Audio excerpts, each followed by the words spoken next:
small group of powerful banking houses generally referred to as the international bankers.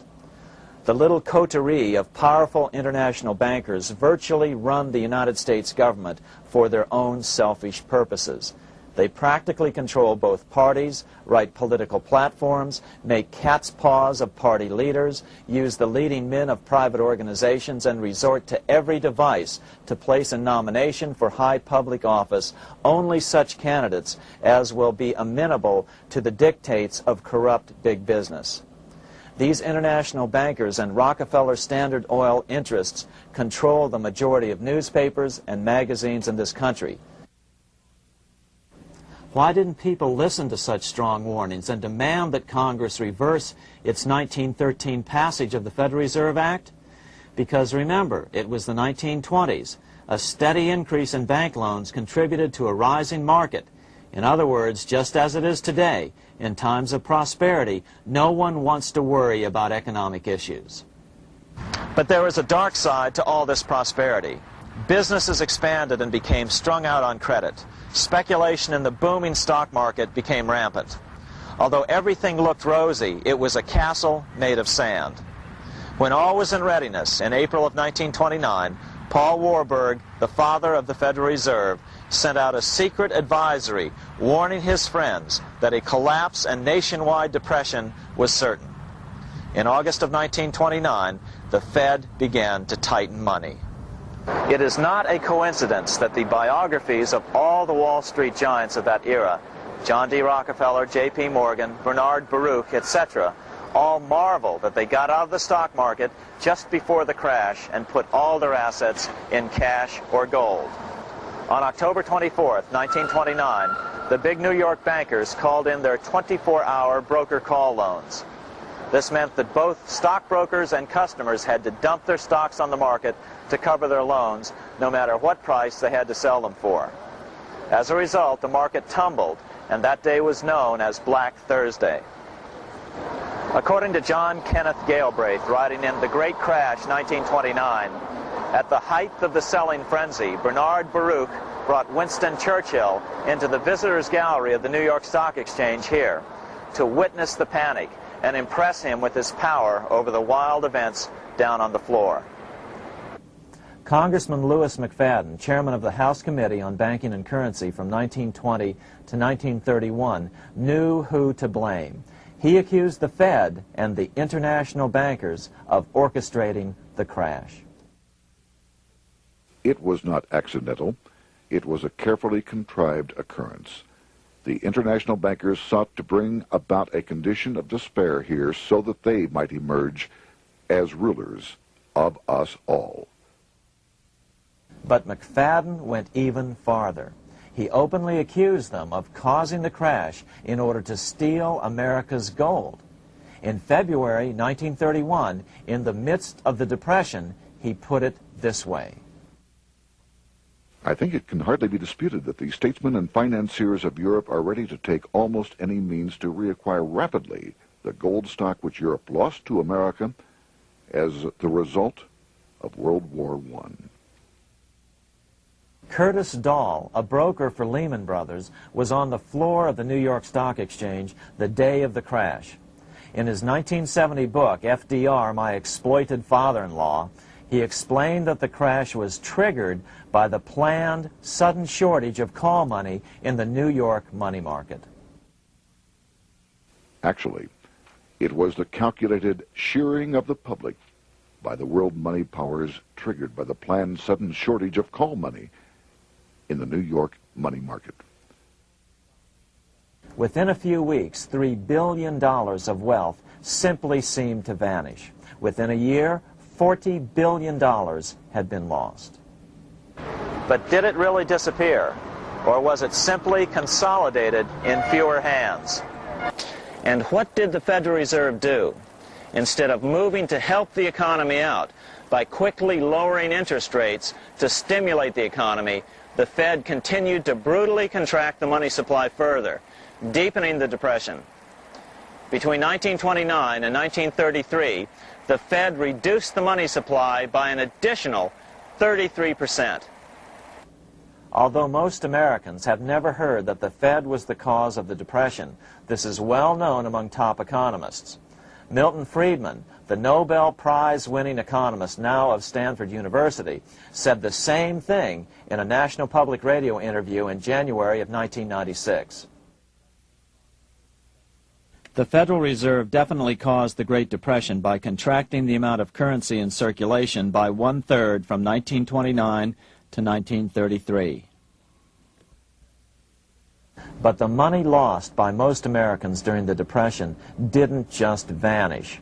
It was just redistributed into the hands of those who had gotten out just before the crash and had purchased gold, which is always a safe place to put your money just before a depression.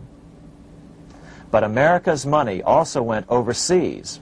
Incredibly, as President Hoover was heroically trying to rescue banks and prop up businesses, with millions of Americans starving as the Great Depression deepened, millions of dollars were being spent rebuilding Germany from damage sustained during World War I. 8 years before Hitler would invade Poland, Representative Louis McFadden, chairman of the House Banking and Currency Committee, warned Congress that Americans were paying for Hitler's rise to power. After World War I, Germany fell into the hands of the German international bankers. Those bankers bought her, and they now own her lock, stock, and barrel. They have purchased her industries, they have mortgages on her soil, they control her production, they control all her public utilities. The international German bankers have subsidized the present government of Germany, and they have also supplied every dollar of the money Adolf Hitler has used in his lavish campaign to build up a threat to the government of Brüning. When Brüning fails to obey the orders of the German international bankers, Hitler is brought forth to scare the Germans into submission. Through the Federal Reserve Board, over $30 billion of American money has been pumped into Germany. You have all heard of the spending that's taken place in Germany. Modernistic dwellings, her great planetariums, her gymnasiums, her swimming pools, her fine public highways, her perfect factories. All this was done on our money. All this was given to Germany through the Federal Reserve Board. The Federal Reserve Board has pumped so many billions of dollars into Germany that they dare not name the total. Franklin D. Roosevelt was swept into office during the 1932 presidential election. Once Roosevelt was in office, however, sweeping emergency banking measures were immediately announced, which did nothing but increase the Fed's power over the money supply. Then, and only then, did the Fed finally begin to loosen the purse strings and feed new money out to the starving American people. At first, Roosevelt railed against the money changers as being the cause of the Depression.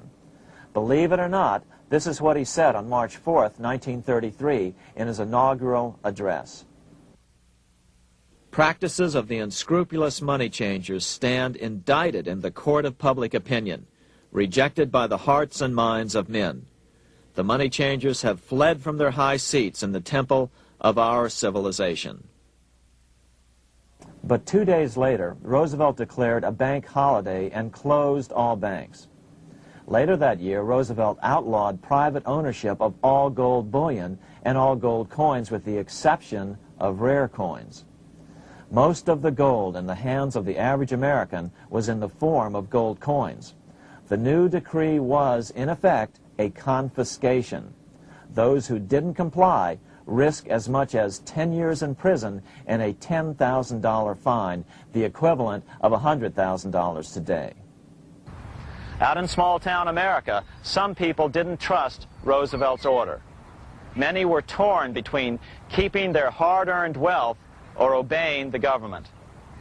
Those who did turn in their gold were paid the official price for it, $20.66 per ounce.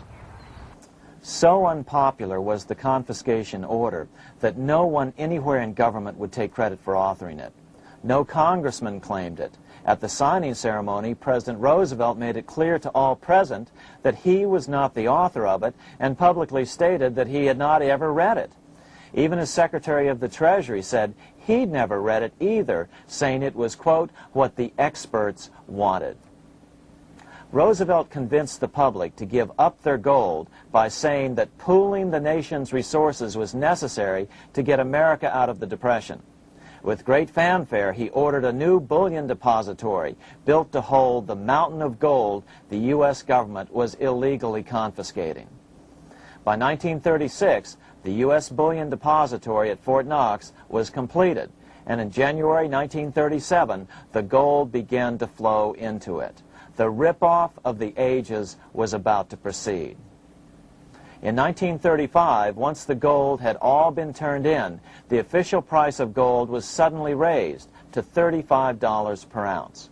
But the catch was, only foreigners could sell their gold at the new higher price.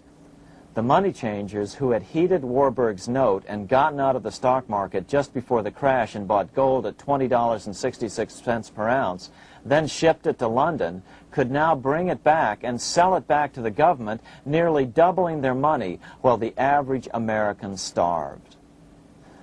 The Fort Knox Bullion Depository sits here in the middle of the Fort Knox Military Reservation, 30 miles southwest of Louisville, Kentucky. This was as close as we were permitted to get to the depository despite years of letters from members of Congress to allow our film crew inside.